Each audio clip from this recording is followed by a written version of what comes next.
guys, welcome back to my channel. Welcome back to another video. So in today's video we're going through some checkpoints. So basically this is the CXC checklist that I have put together. So if you're interested in going through this checklist, don't forget to like, comment, share, and subscribe, and just continue watching.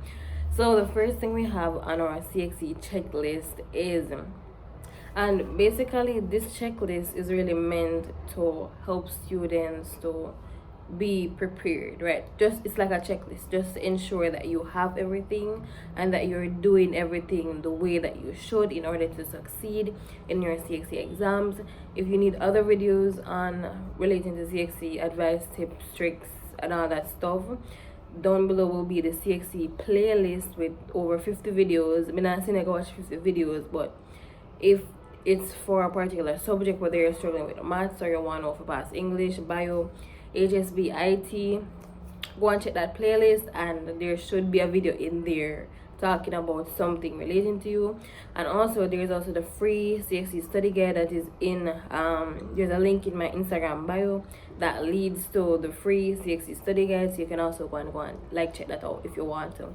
So everything will be down below in the description. Anyways, let's just continue with the video. So the first thing on the checklist is ensuring that you have the material. So this can be books, whether online books or basically physical books. So basically you need material to study from. So either you have a textbook, or you just work from your notes that the teacher give you, or you rent the book, you find the book online, something, but you need materials when you're preparing for your CXC exams. You need some kind of material, whether online book, physical book, the notes from your teacher.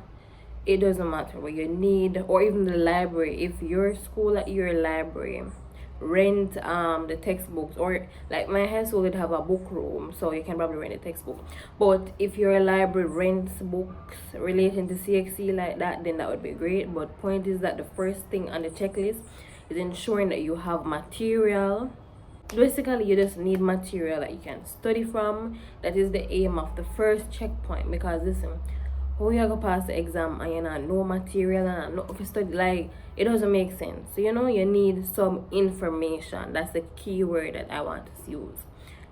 You need information. So whether it's from notes, books, online, somewhere, just wherever you can get the information from in order to pass your exams, do it. So that's the first point, ensuring that you have CXC materials available to you, and specifically having books, whether it be a textbook, rent the book, buy the book, online book, your notes from your teacher, just have something. So the second thing on the checklist is having past papers. So you need past papers. So just ensure that you are doing past papers, whether it be you watching past paper videos on YouTube, or you printing the past papers, or your teacher give you the past papers. Because I did in grade 11, I did get some past papers from the home economics department when I do, point is that I did get some past papers from teachers, right? So everybody did get some, like basically them just find some old ones and then them say, oh, you can look on these questions and blah blah blah. But it's ensure you have some kind of past paper working with. Ensure you look upon them, ensure you read the question, ensure that you attempt the questions them for yourself. And if you get a past paper question and you realize you cannot answer it, make sure you answer it. So whether it be Google the answer, something, search your notes, search your textbook, but ensure you are prepared for your exam. So literally, if you book up on a question and you realize you cannot answer the question, that is not a really, just find the answers. Because even me now in a college, when I prepare for my exam them, literally when I do my past papers them for my exams, and if I book up on a question on the past paper and realize I cannot answer it, I Google it, I search the notes, and I go find the answer to it, because obviously I don't know the answer. So ensure because guess what, even though that specific question might not come back on the paper too, listen to me, something very similar to it can come back, and you don't want to go into the exam and say, but what if me just go find the answer at the time? Would I know what the answer? No. So just ensure you're using some past papers in order to prepare for your CXC exam. So that's checkpoint number 2. Checkpoint number 3 on this checklist is SBA.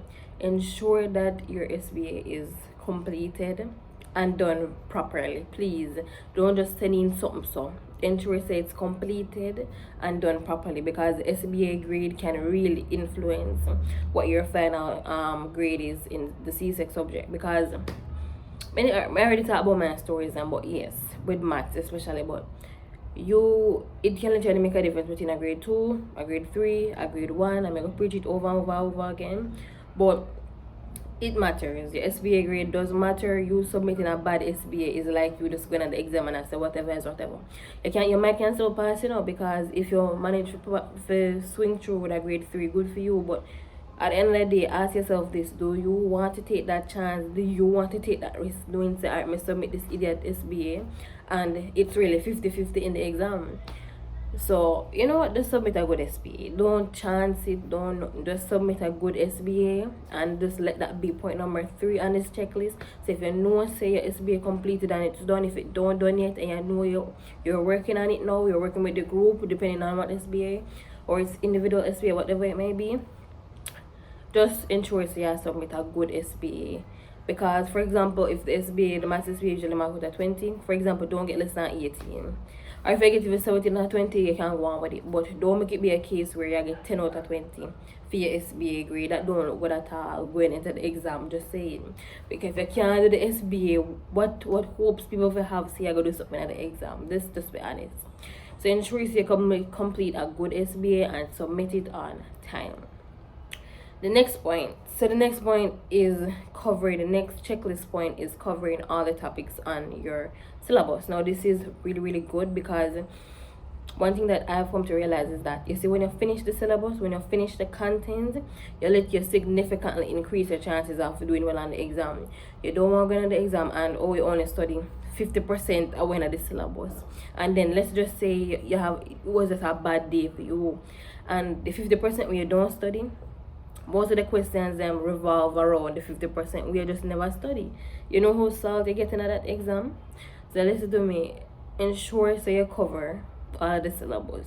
Even read through it. Even if you don't have even if your mental capacity full, by the time I exam you study so much, you study different subject and you stress out and everything. Ensure so you at least read over the information even one time. Because I tell you something, the brain is a wonder. You don't want to just make sure, because alright, for me going to exam before, and sometimes you read over something but you never did really actively learn it. Just I read it over just to see I read it over going to the exam, and it's like the exam going to the paper, I see it and it's like my brain just waited it, read it, and it just chip in. And you see, because I never really study, I have to write it down same time as I remember it, because anyone may leave that section of the paper, go back, go somewhere and come back, I not remember what the answer be. So just ensure you at least read over the content information and study and prepare, right? So just try and cover all of the topics in the syllabus, right? So just try and do that. That's checklist point number 4. So number 5 on this checklist is doing a mock test. Usually your high school will do a mock test before exam. My high school, they do a mock test before my exam. So you can try that, definitely. Try and do that and see if, you can see where you're at, basically. So literally do a mock test before you go in your exam them, and it will tell you how ready you are. If you do that mock test and you get like so they mark your mock test out of 100 and you realize you only get 40%, you know you're not ready at all for nothing. You don't ready at all, and so you have work for do. So do a mock test just to tell you where you're at before the actual exam. Because what if that was the actual exam, you're gonna the exam and get that 40%? That's not even a grade 3. You fail the exam, basically. So ensure say you do a mock test. Usually your school are gonna have it, and you just ensure you show up and do it, basically. So the next point, the 5th and final point, is just ensuring that you have your materials for your CXC exams from early.